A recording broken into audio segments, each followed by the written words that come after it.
Glamour Talks. Decolor, decolonize, decolonize Glamour Talks. Decolonize my mind, yeah, decolonize. Verschwend nicht meine Zeit, yeah, decolonize.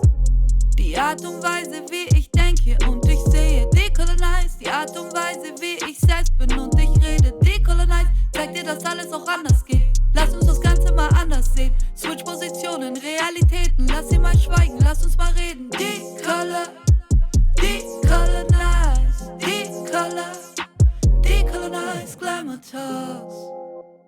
Ich habe das Gefühl, Debatten über die zeitgenössische Kunst- und Kulturszene in Deutschland drehen sich oft immer wieder im Kreis, werden immer wieder von denselben Personengruppen geführt, wobei immer wieder dieselben Personengruppen und ihre sehr relevanten Perspektiven ausgeklammert werden. Mein Name ist Lara Sophie Milagro. Herzlich willkommen zu den Decolonized Glamour Talks. Ich möchte Perspektiven auf die deutsche Kunst- und Kulturszene Raum geben, die sich von den üblichen Diskussionen unterscheiden. Dazu habe ich mir 12 Gästinnen eingeladen. Es geht um die künstlerische Arbeit meiner Gästinnen. Mich interessiert, was inspiriert sie in ihrer Arbeit, was treibt sie an? Wie nehmen sie die Bedingungen ihrer künstlerischen Arbeit hier in Deutschland wahr? Und wie ist das, immer wieder als Vertreter in einer bestimmten Minderheit angesprochen zu werden, anstatt einfach nur das machen zu können, was man machen möchte, nämlich Kunst? Wir befinden uns heute in der Volksbühne am Rosa-Luxemburg-Platz. Die Volksbühne wurde Anfang des 20. Jahrhunderts vom sogenannten Arbeitergroschen errichtet, und zwar als Gegenentwurf zur Institution des bürgerlichen Theaters und der Ausschlüsse, die das bürgerliche Theater produzierte. Meinen heutigen Gast empfange ich im Roten Salon hier in der Volksbühne. Im Krieg zerstört und danach von der DDR wieder aufgebaut, atmet der Rote Salon noch einiges von der sozialistischen DDR-Kultur. Luxus und Kunst für alle hieß damals die Devise, und das finden wir bis heute gut. Daran schließen schließlich auch die Decolonized Glamour Talks an. Mein heutiger Gast ist ein Shootingstar und einer der vielseitigsten Schauspieler der deutschen Film- und Fernsehbranche. Er spielt Rollen in russisch, deutsch und englischsprachigen Produktionen. Er kann Netflix und deutsches öffentlich-rechtliches Fernsehen. Er singt, tanzt und moderiert. Er ist Podcaster und ein ebenso cooler wie hochpolitischer Freitagnacht-Talkmaster. Für seine Talksendung Freitagnacht-Juice hat er 2022 einen Grimme-Preis erhalten. Unsere gemeinsame Performance am Ende des Talks feiert unser beider Heimatstadt Berlin und ist eine Hommage an die große Hildegard Knef. Holt schon mal die Taschentücher raus. Herzlich willkommen, Daniel Donskoy. Herzlich willkommen, Daniel Donskoy, zu den Decolonized Glamour Talks. Ich freue mich sehr, dass du hier bist. Danke fürs Einladen. Muss ich nervös sein? Nein, musst du überhaupt nicht. Du kannst dich entspannen, du bist zu Hause. Muss ich direkt sagen, dass Israel ein Siedlerkolonialstaat ist? Nein, musst du auch nicht. Das kommt alles später. Okay, das kommt später. Okay, ich habe dir gesagt, dazu kommen wir später. Okay, gut, kein Problem. Erstmal, alle böse, die Leute alles schlimm. Wir müssen die langsam daran führen. Okay. Erstmal herzlich willkommen. Es war gar nicht so einfach, dich zu kriegen. Du drehst gerade. Ja. Also wenn du es verraten darfst, was drehst du? Ich drehe gerade eine Rolle, die ich schon immer spielen wollte, und zwar die eines netten, sympathischen Nationalsozialisten, der dafür sorgt, dass die Familie von Anne Frank exterminiert wird. Und wann können wir dich in dieser Rolle erleben? Ich glaube nächstes Jahr. Nächstes Jahr. Ja. Also dann, die Spannung steigt, müssen wir uns noch ein bisschen gedulden, aber ja. wir dürfen dich dann demnächst in diesem neuen Projekt erleben. Absolut. Und Freitagnacht-Juice, klar. Darauf wollte ich jetzt kommen, denn in einem anderen großartigen Projekt von dir, nämlich deiner eigenen Talkshow, dürfen wir dich schon länger erleben. Ich glaube, so seit 1,5 Jahren, oder? Früher 2021? Ja, ist es, glaube ich, angelaufen. Fühlt sich nach 20 Jahren an jetzt mit der ganzen, aber es sind erst 2. Es sind 1,5 Jahre, Freitagnacht Juice. Dafür bist du in diesem Jahr, ich glaube jetzt auch gerade im August, mit dem Grimme-Preis ausgezeichnet worden. Herzlichen Glückwunsch Vielen dazu. Dank. Dankeschön. Und erzähl doch mal ein bisschen, worum geht es darin und wie bist du darauf gekommen, das zu machen? Die Nazi-Sache? Nein, deine Talkshow. Nach 2 Jahren Freitagnacht-Juice hatte ich das dringende Bedürfnis, einen Nationalsozialisten zu verkörpern. Das verstehe ich. Das ist der internalisierte... Aber vielleicht kannst du uns erstmal mitnehmen mit Freitagnacht. Dann kannst du über die Nazi-Rolle. Ich verspreche dir, das kommt Darf ich ein bisschen über Nazis reden? Auch okay. Absolut. Danke. Ja. Wir sind ja immerhin in Deutschland. Ja. Freitagnacht-Juice ist geboren als eine Initiative des interessanten Festjahres 1700 Jahre jüdisches Leben in Deutschland. Ich feiere das eigentlich seit Jahren, habe auch, als es 1699 Jahre waren, ganz lange daran gehofft, dass wir auch auf die 1700 kommen. Und als dieses glorreiche Fest ja dann eingeläutet wurde, gab es plötzlich Gelder bei verschiedenen Institutionen sowie auch Rundfunkgeräten und Sendern. Sowas muss man nutzen. Sowas muss man nutzen, das tun wir Juden ja gerne. Wenn Geld da ist, nehmen wir es und machen es uns zu eigen. Wir auch, wir Schwarz. Also nee, ich finde auch so, uns steht es auch zu. Natürlich, Ja. absolut. Ja. Also nach der ganzen Vergangenheit. Vergangenheit. Absolut. Ja. Und dann ist Freitagnacht irgendwie entstanden. Das gucken wir uns jetzt mal an. Und meine heutige These lautet: Wir sehen viel lieber den Judenhass in der muslimischen Community als den Antisemitismus im Zentrum der Gesellschaft. What's up? Guten Tag, Freitag, I'm home, bevor wir beginnen. Shabbat Shalom, I'm your homeboy, alles fresh, alles neu. Habt ihr Fragen an den Juden? Herzlich willkommen. Heute treffen drei Menschen aufeinander, die sehr unterschiedliche Zugänge zum Film haben. Ein Autoregisseur, eine Filmwissenschaftlerin und ein extremst charismatischer junger Schauspieler.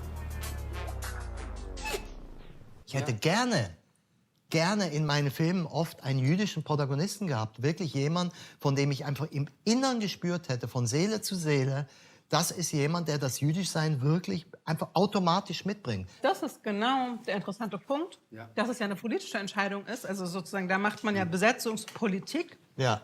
dass man Leute in Lohn und Brot bringt und Leuten Chancen gibt, was zu machen. Jude, Jude, Jude, Jude. Einfach nur ein Wort, aber Antisemitismus ist in Deutschland Sport. Jude, Jude, Jude, Jude, Jude, Jude, Jude. Jude, Jude, Jude, Jude, Jude, Jude, Jude. Jude, Jude, Jude, Jude, Jude, Jude, Jude. Jude, Jude, Jude, Jude. Friday Night Jew. Ist unsere Sendung in Minderheiten, also das habe ich mich die ganze Zeit gefragt in der Entstehung, ist das Minderheitenfernsehen? Ich hoffe. Okay. Ich hoffe. Meinst du? Natürlich wurde viel darüber diskutiert, wie kann man jüdisches Leben sichtbar machen. Braucht man die 47. Doku über den Holocaust oder könnte man vielleicht mal auch dazu übergehen, lebendige Juden und Jüdinnen einen Raum und auch einen Platz zu geben, zu sprechen. Halt auch nicht nur über die Vergangenheit, sondern eventuell auch über die Zukunft. Denn wenn man pluralistisches jüdisches Leben in Deutschland will, und das will die Politik ja unbedingt, ja, ist ganz wichtig, die ganzen Beauftragten und so, ne? Dann sollte man auch die Möglichkeit finden und vor allem sie geben jüdischen jungen Menschen, sich zu äußern. Und vor allen Dingen die Leute selber sprechen zu lassen Ja. und nicht über sie zu sprechen. Genau, Das wobei ich finde liebe super. Dokumentationen, die dann anfangen mit heute sind wir zu Gast in der jüdischen Gemeinde in Düsseldorf. Heute sprechen wir über die jüdische Gemeinde ohne die jüdische Gemeinde. Das ist Sarah. Sie steht gerade im Ofen und bäckt die Ich habe dir Challah. gesagt, das kommt nachher. Sie So. bäckt die Challah. Nicht jetzt. Okay, Entschuldigung. Du bist Künstler, in erster Linie Schauspieler, aber auch ein hervorragender Musiker. Und ich würde gerne ein bisschen mit dir über deinen Werdegang sprechen. Du bist in Russland geboren, in Berlin aufgewachsen, bist dann zum Studium nach London gegangen. Wo fühlst du dich eigentlich zu Hause? Nein, das war ein Scherz, weil du gesagt hast, das konnte ich mir jetzt nicht verkneifen. Weil du hattest gesagt im Vorgespräch, du möchtest das Ich hasse diese Frage einfach so sehr. Ich verstehe das so gut. Also ich kenne das auch sehr gut. Wo fühlen Sie sich zu Hause? In Guyana oder in Deutschland oder in beiden? Ist das nicht irgendwie eine Zerrissenheit? Das ist Wie total, ist das ja. so? Das Nein, ist nämlich mich interessiert ganz ehrlich, warum bist du nach London gegangen zum Studieren? Wie kam das? Weil das haben wir gemeinsam. Ich bin auch in Berlin, also ich bin nicht in Russland geboren, aber in Berlin geboren und aufgewachsen und dann zum Studium, zum Schauspielstudium nach London gegangen. Und ich hatte auch bestimmte Gründe dafür. Und mich interessiert, warum bist du? Nach London? Ja. Ich habe in Israel gelebt, dann war ich hier. Berlin war nett und es war schön, mit 18 hier zu sein, im Tacheles zu arbeiten und irgendwie Party zu machen. viel Party zu machen. Es war frei und offen und günstig und laut und bunt, aber ich wollte was anderes. Und dann London schien halt wie die echte große Welt, wie wirklich das Tor zur Welt.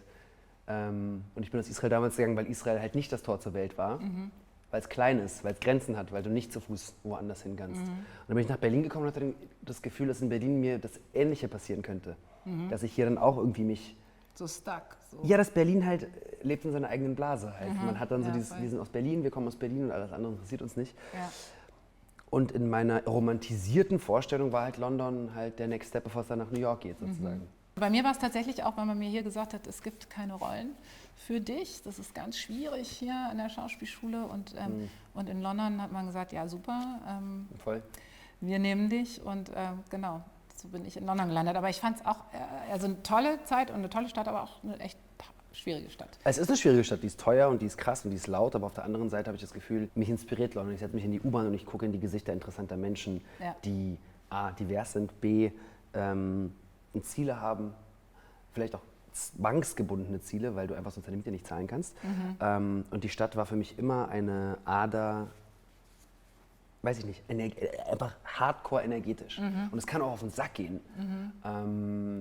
Aber es ist schön, diese Mischung der Kulturen, die nicht in der Politik diskutiert wird, sondern die von den Menschen auf der Straße gelebt wird, ist etwas sehr, sehr Heilsames. Ja, das ist geil. Dann bist du nach dem Studium, hast du dein Studium 2015 beendet? Ja. 15, 16? Genau, dann hast du Theater gespielt Ja. in London. Und zwar auch ziemlich hoch eingestiegen im Theater. Ja. Wie war das, in London Theater Geil. zu spielen? Oder in England Theater zu spielen? Mega, aber ich hatte eine Theaterausbildung, da hatte ich in meinem Kopf noch gar nicht, dass man irgendwas, also ich hatte nie eine Kamera gesehen. Wollte ich gerade sagen, also du hast dann schon sehr schnell parallel angefangen, Film- und Fernsehproduktion zu arbeiten, und zwar sowohl in England als auch in Deutschland.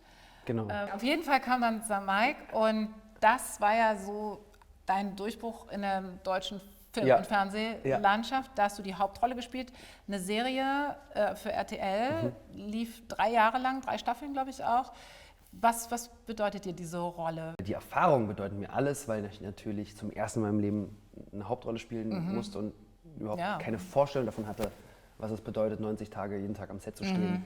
Der Mittelpunkt zu sein, der Fokus, es ist auf der einen Seite ein schönes Gefühl, auf der anderen Seite ist es Verantwortung. Alle gucken auf dich. Klar. Gute Laune. Ja. Hallo Daniel, hey, Ja. Liefern, Texte, Ja. auf Deutsch zu spielen. Ich habe nicht Ja. auf Deutsch studiert, ich war lange nicht in Deutschland auf der Schule, es war für mich alles herausfordernd. Wie plötzlich ist man im Fokus, plötzlich hat man Social Media, viel Instagram, alles ist gewachsen. Medien, Interviews, irgendwas erzählen, Menschen projizieren Sachen auf dich. Das war vorher alles noch nicht so da. Da hatte ich die Möglichkeit, noch viel mehr selber zu entscheiden, wie ich mich jetzt positioniere oder wie ich mich selber sehe. Parallel zu St. Mike ging es dann ja ziemlich ab. Also du hast dann Tatort Dresden gespielt, Göttingen neben Furtwängler und Florence Kasumba. Du hast in 2 Netflix-Produktionen gespielt oder tust es auch noch, Ja. Barbaren. Ja. Und was war die zweite Netflix-Produktion? The Crown habe ich, The da durfte Crown, ich kurz. genau. Wie war das für dich? Du hast es jetzt schon so ein bisschen gesagt. Also so in so kurzer Zeit nach Abschluss deines Studiums so hoch einzusteigen, so in die Top-Film- und Fernsehliga, aber vor allen Dingen so schnell. Also wie bist du damit klargekommen? Das war für mich so, das ist, was ich will. Also es war nicht, also es gibt nichts anderes, was ich mache oder Ja. machen möchte, außer der Karriere, die ich gerade mache. Also klar, bei das Schreiben und auch selber in verschiedenen Formen kreativ sein. Aber ich glaube, ich schaffe das nur, weil ich mir von vorne gesagt habe, es wird so und es ist so. Nichts bringt mich davon ab, nicht zu glauben, dass es erfolgreich wird. Wir haben vorhin schon mal über deine Talkshow gesprochen, Ja. Freitagnacht Juice. Und ich möchte an dieser Stelle nochmal sagen, wie großartig ich die finde. Dankeschön. Ja, wirklich, weil ich kenne keine andere Sendung im deutschen Fernsehen, die nicht nur jüdisches Leben und jüdische Kultur und Geschichte und auch Antisemitismus thematisiert auf so eine komplexe und informative und unterhaltsame Art und Weise. Und du Dankeschön. siehst einfach auch noch so gut dabei aus. Dankeschön. Darauf haben Und wir alles aber auch basiert. darüber hinaus geht. So, das finde ich halt auch so großartig. Es geht darüber hinaus, über diese ja im Moment sehr en vogue seienden Diversitätsdebatten, die ich toll finde, dass es die gibt, aber die, so empfinde ich das zumindest, auch oft sehr oberflächlich geführt werden, weil sie Findest nicht so du? richtig an die... Ja, ich finde, Aber sie gehen glaubst oft du nicht den ganzen Firmen, wenn sie ihre Doch, Fahnen ich glaube schwingen? denen schon, aber ich finde, dass es immer so ein bisschen hapert an der Ursachenforschung von Antisemitismus, Rassismus, Queerphobie, Naja klar, es was kommen auch immer ne? mehr Ausländer nach Deutschland, deswegen haben immer mehr Menschen Angst vor ihnen. Das ist doch ganz Genau, klar. genau die Art von Debatte meine ich. Aber und siehst du das nicht so? Das sehe ich überhaupt nicht so und du siehst das auch nicht so in Freitagnacht. Natürlich sehe ich es nicht Mach so. mir hier Auch nicht im Leben. mein Konzept kaputt. Darum finde ich es ja so gut, sonst muss ich jetzt gleich sagen, dass ich meine Meinung Die geändert Juden habe. sind ja eigentlich selbst schuld an ihrem Antisemitismus. Ne? Wie bitte? Hätten die Juden sich nicht vergasen lassen, müssten wir heute nicht mehr über den Holocaust sprechen. Ich wollte dir eigentlich einfach nur ein Kompliment machen Dankeschön. für diese Sendung Ich und kann sagen, dass Komplimente ich nicht so sehr gut, deswegen musste dankbar ich jetzt dafür bin. Ich empfinde es so, dass diese Debatte, die ja im Moment sehr breit geführt wird, oft an der Oberfläche bleibt, weil eben es immer so da stoppt bei der Ursachenforschung. Woher kommt sowas wie Antisemitismus oder Rassismus oder Queerphobie oder Ableism? So, was ist die Wurzel davon? Empfindest du das auch so, dass nicht so richtig so zum Kern geht? Ja und nein, also zum Kern zu kommen und die Ursachenforschung, also jemandem, der sich mit Antisemitismus, Rassismus sowieso nicht auseinandersetzt, dem hilft auch nicht zu verstehen, warum er das macht. Das heißt, mir fehlt es eher an der Menschlichkeit dieser Debatten. Mich interessiert es extremst, die Ursachenforschung von diesen ganzen Phänomenen. Den Feuilletonleser gewisser Zeitungen interessiert es auch wahnsinnig, die Ursachenforschung. Vielleicht jetzt jemanden, der heute am Sonntag hier irgendwo am Außenrand von Berlin sich sein Brötchen nicht leisten kann, heißt überhaupt nicht. Die alleinerziehende Mutter mit 2 Kindern in Marzahn, die sich Nüsse und auch okay, nicht dafür interessiert, Juden, Schwarz, ist ja alles egal. Kann selber ihre Miete nicht zahlen. So. Wie erklärst du diesen Menschen, was es bedeutet, jüdisch zu sein, warum sie sich dafür interessieren müsste, was es bedeutet, schwarz zu sein in Deutschland, warum sie sich dafür interessieren müsste? Wie erklärst du jemandem, der eigene Probleme hat, dass unsere Gesellschaft nicht gleich ist? Weil diese Person fühlt sich auch schon nicht gleich. Wie erklärst du dieser Person, dass unsere Debatten, über die wir viel auch sprechen, in den verschiedenen Communities, das heißt die queer Community, die jüdische oder die schwarze, how do you make this important to someone else? Und das ist die grundlegende Problematik unserer Debatten. Die werden auf sehr hohem Niveau geführt, sie werden zum Teil sehr theoretisch geführt. Deswegen ging es uns bei Freitagnacht ums Emotionalisieren. Nicht abkapseln, nicht zeigen so, hey, guck mal, das ist jüdisches Leid. Sondern eher, guck mal, ey, ich sehe eigentlich aus wie du und trotzdem, wenn du was wüsstest über mich, was du vorher noch nicht weißt, würdest du anders über mich denken. So simpel. Ich glaube, wir müssen simplifizieren, nicht noch komplexer machen. Bis sich ein Mensch wirklich eingesteht, dass er von Rassismen geprägt ist und von rassistischer Weltanschauung, wie wir alle, die in diesem Raum gerade sitzen, weil wir damit aufgewachsen sind, kostet es dich eine extreme Überwindung, weil du musst ja jemandem sagen, dass du falsch liegst. Das ist sehr, sehr schwer. Und was haben wir damit heute zu tun? Weil ich das Gefühl habe, es wird oft gern darüber geredet, wenn es A, entweder weit weg ist oder wenn es B, lange her ist. Was mich vor allen Dingen auch interessiert, nachdem du als Schauspieler diesen Senkrechtstart hingelegt hast, was hat dich dazu bewogen, Freitagnacht-Juice zu machen? Mit dieser Talkshow, hast du dich ja praktisch, mit deinem Jüdischsein in den Fokus gestellt, ne? Aber ich habe die Schirmherrschaft darüber übernommen, genau, beim Jüdischsein. Genau, halt also echt Respekt dafür, weil ich ja weiß, wie das ist, immer als Minderheitenvertreterin angesprochen zu werden und das zu einer Zeit, wo du echt durchgestartet bist. Und ich finde das großartig. Aber was war dein, was war deine Motivation, das zu machen? Ich habe ein Konzept im Leben, wenn irgendeine Tür offen steht, dann laufe ich halt durch und schaue, was passiert. Und das kam, ich hatte absolut wirklich mit keinster Pore meines Körpers vor, mich im deutschen öffentlich-rechtlichen Fernsehen in einer jüdischen Talkshow zu platzieren. Wirklich, es war never ever my intention. So. And it just happened. And I'm happy that it happened. Ich bin sehr, sehr glücklich darüber, dass diese Chance, jemand hat mich angerufen und meinte, hey, jemand sucht jemanden, der. Dann hatte ich die Chance, was zu machen. Wir haben einen Piloten gedreht, das war eine absolute Vollkatastrophe. Dann habe ich gesagt, okay, ich mache es nicht. Ich mache es nur, wenn ich dann die Schirmherrschaft darüber haben darf. Wenn ich das Ach, das war noch nicht so beim Piloten? Nein, ich sollte moderieren. Genau. Okay, verstehe. Und dann war mir aber auch klar, plötzlich wurde mir bewusst, was das bedeutet. Plötzlich macht es hier diese komplexe Welt, ob du verstehst, wie desensibilisiert gewisse Menschen sind, die darüber entscheiden, ob du Geld bekommst. Und wie ignorant viele Menschen sind, die an deinem Projekt vielleicht mitarbeiten, weil sie nicht böswillig ignorant sind, sondern einfach, weil sie so aufgewachsen sind. Wie hart es sein wird, das in der Presse zu platzieren, das wurde mir alles erst bewusst. Und dann habe ich verstanden, wenn ich das jetzt mache, Verstehe. und mich in diesen, das ist fast so ein kleines Höllenfeuer in Deutschland. Aber dann musst du die Deutungshoheit Dann muss ich wissen, ja. dass ich auch eine Art und Weise von Kontrolle habe, die auch schlimmstenfalls sagen kann, hey, nee, so nicht. Ja, Also siehst nicht du, nur und im das merkt man halt in der Sendung. Darum, ja, okay, spannend. Und das macht aber auch sehr müde, weil es sehr viel von dir vereinnahmt, weil du emotional debattieren musst, um rationale Entscheidungen zum Beispiel zu widerrufen. Vor kurzem wurde ich gefragt, ob ich Leuten empfehlen kann, ihre Identität in den Fokus ihrer äußerlichen Wahrnehmung zu rücken. Da habe ich gesagt, so, nein, ich kann es absolut überhaupt nicht empfehlen. Das ist nur gut, wenn man wirklich eine gesunde Psyche hat und irgendwie auch Bock hat zu kämpfen. So, wenn man sowas hat, dann ja. Und wenn man aber das Gefühl hat, das geht einem richtig nah immer und man hat gar nicht die Möglichkeit, das von sich wegzuwählen, dann sage ich immer so, ey, don't do it. Weil du machst dich vulnerabel, du machst dich offen, du machst dich angreifbar und dann musst du halt damit leben. Und das kriegst du auch nicht so leicht wieder eingefangen. Du bist Schauspieler, du bist Künstler in allererster Linie. Hat es den Blick von CasterInnen auf dich verändert? Und hat das jemals eine Rolle gespielt, dein Jüdischsein oder vielleicht vor und nach Freitagnacht-Juice? Und wie empfindest du das im Allgemeinen, so die Besetzungspolitik in Deutschland und im Speziellen, was dich betrifft? Es gibt jetzt nicht so viele jüdische Rollen in deutschen Produktionen, sagen wir es mal so. Es gibt halt die eine Tatortkommissarin irgendwie und dann gibt es noch die 2 Filme, die dann Mazel Tov heißen.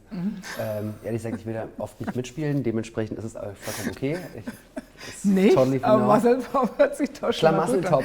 Also, ich würde da gerne, vielleicht kannst du ja ein gutes Wort für mich einlegen. Ja, es gibt jetzt auch einen ganz tollen neuen Rom-Com, die heißt Schwarz-Weiß, da verliebt sich, das ist so cool, da verliebt sich eine, Afrodeutsche, glaube ich, nenne ich das, die verliebt sich dann in einen, ja, und das Ganze auf einem ganz tollen Sendeplatz. Komm, lass uns zusammen bewerben, oder? Ich finde das super. Mega. Ja.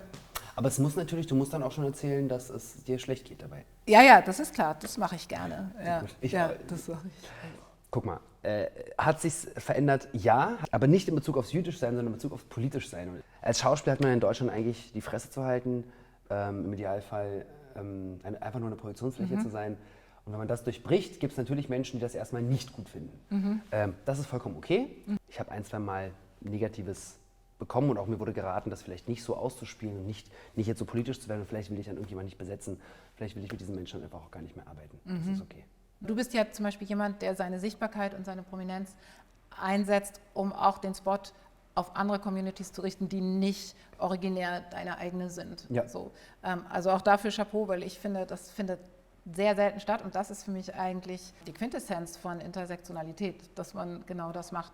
Du hast zum Beispiel bei der Moderation des Deutschen Filmpreises, war ein Thema, was du immer wieder angesprochen hast, Gender Fluidity, diese starren Kategorien auch noch im deutschen Film und Fernsehen, was Gender angeht. Du hast außerdem mit der afrodeutschen Rapperin Unique, genau, die, sagen wir mal, fehlende Perspektivvielfalt im deutschen Kino kritisiert.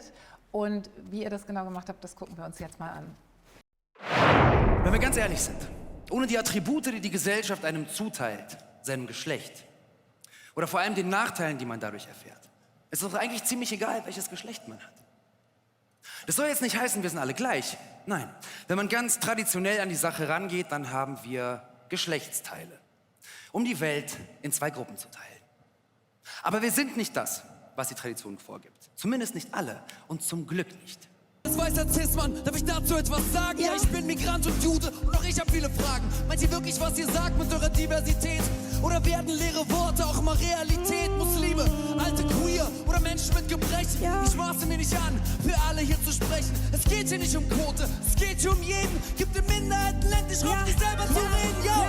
Diese Leinwand ist zu klein, komm, wir reißen sie jetzt ein. Sind ihr sicher nicht allein? Kino muss für alle sein. Diese Leinwand ist zu klein, komm, wir reißen sie jetzt ein. Sind ihr sicher nicht allein? Kino muss für alle sein. Diese Leinwand ist zu klein, komm, wir reißen sie jetzt ein.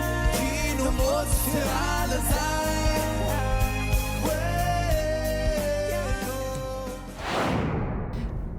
Diese Leinwand ist zu klein, komm, wir reißen sie jetzt ein. Kino muss für alle sein. Klingt für Kolleginnen aus zum Beispiel UK oder USA vielleicht komisch, aber ich finde, im deutschen Kontext ist es ein ziemliches Statement. Dann auch noch auf einer Filmpreisverleihung, die du selber moderierst. Also finde ich schon auch dafür nochmal Hut ab. Dankeschön. Finde ich schon, dazu gehört schon Mut. Hattest du das Gefühl, die Message ist angekommen? Hast du das Gefühl gehabt?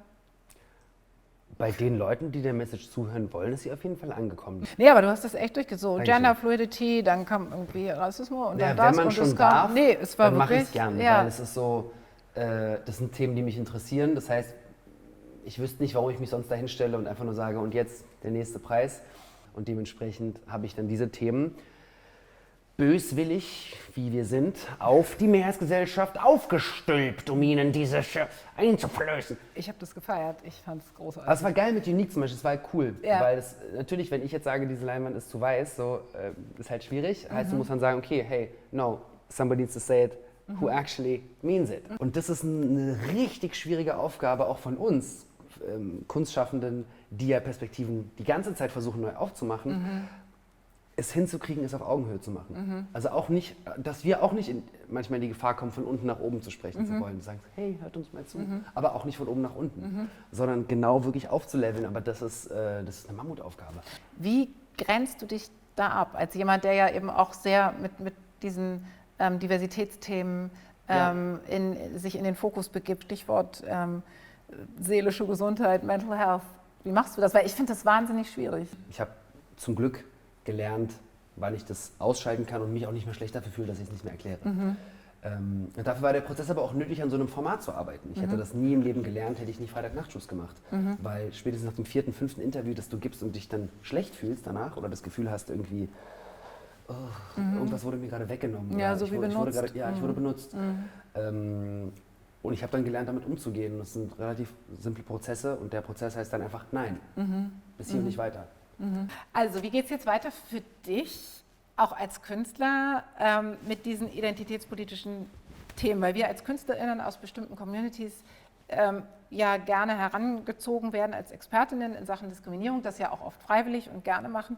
Aber hast du manchmal Bedenken, dass deine Kunst du als Künstler irgendwie in den Hintergrund drücken könnte und du sozusagen als öffentlicher Jude weitersprechen musst, so ein bisschen wie Goethes Zauberlehrling, die Geister, die ich rief? Nein, oder habe ich gar keine Angst vor. hast du nicht? Nein, absolut nicht, weil ich selber entscheide, ob Freitag-Nachtschuss weitergeht oder nicht. Und das endet jetzt mit der 2. Staffel. Und ich habe in meinem Kopf schon 7 neue Ideen, wie ich die Thematik ausweiten kann, damit es nicht nur eine jüdische Perspektive ist, sondern halt viele weitere Perspektiven beinhaltet. Habe auch das nächste Projekt eigentlich schon im Kopf. Ich will noch mehr jüngere Menschen an die Themen heranführen, aber auf eine spielerische Art und Weise, auch mit Musik. Daran arbeite ich gerade.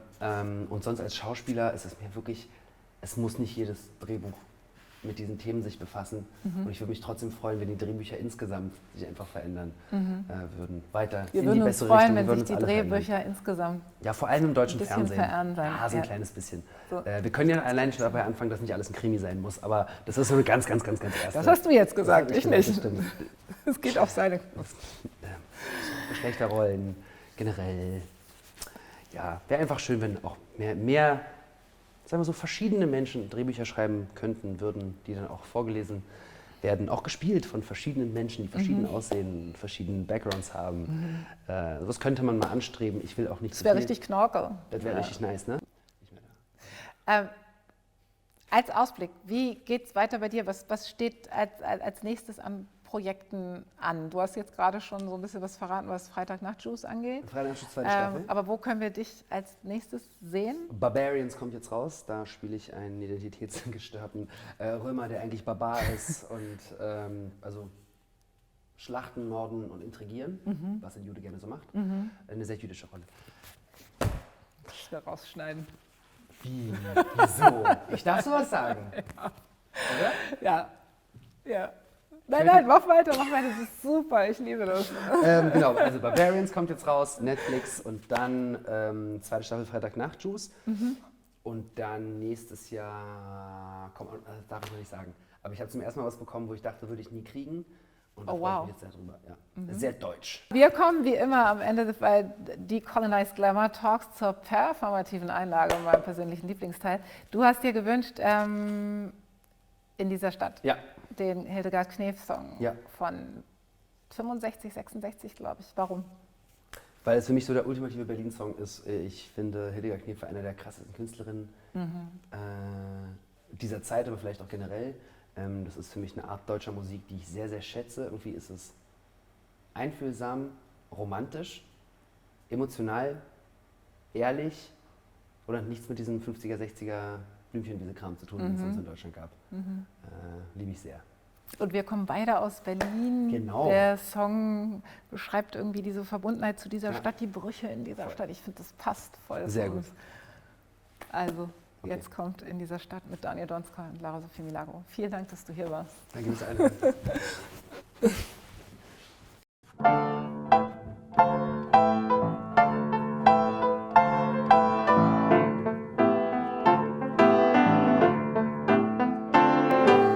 Leere, bunte Zigarettenschachteln und zerknülltes Butterbrotpapier. Auf dem Schulweg, den wir täglich machten, seh ich, als ob's heute wär, vor mir. Und wir klauten auf dem Beet vom Bahnhof für die Mutter den Geburtstagsstrauß. In dieser Stadt kenn ich mich aus. In dieser Stadt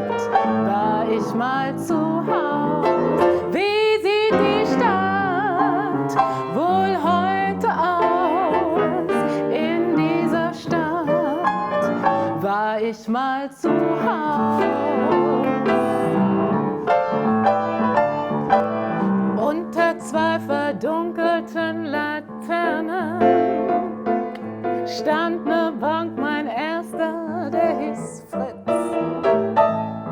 Ich wollt gern von ihm das Küssen lernen, aber seine Küsse waren ein Witz. Morgens grübelnd hinter blinden Scheiben wusste ich nur eines, ich will raus. In dieser Stadt kenn ich mich aus. In dieser Stadt war ich mal zu Haus. Wie sieht die Stadt wohl heute aus? In dieser Stadt war ich mal zu Haus.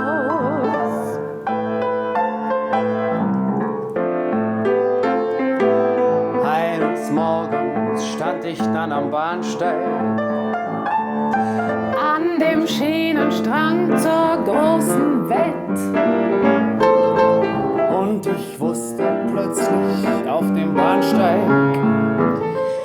dass mich nichts in dieser Stadt mehr hält.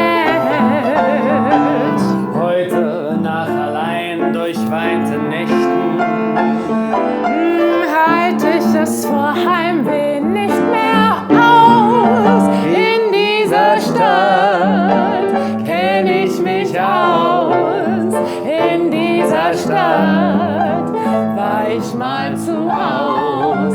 Wie sieht die Stadt wohl heute aus? In dieser Stadt war ich mal zu Haus.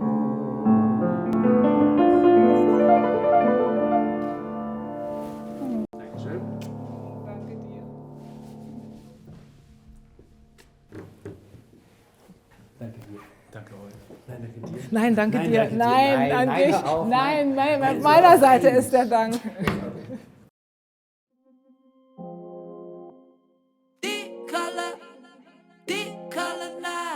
Decolonize glamour talks, decolonize, decolonize glamour talks, decolonize my mind, yeah, decolonize, verschwend nicht meine Zeit, yeah, decolonize, die Art und Weise, wie ich denke und ich sehe, decolonize, die Art und Weise, wie ich selbst bin und ich rede, decolonize, zeig dir, dass alles auch anders geht. Lass uns das Ganze mal anders sehen. Switch Positionen, Realitäten. Lass sie mal schweigen, lass uns mal reden. Decolonize, decolonize glamour talks.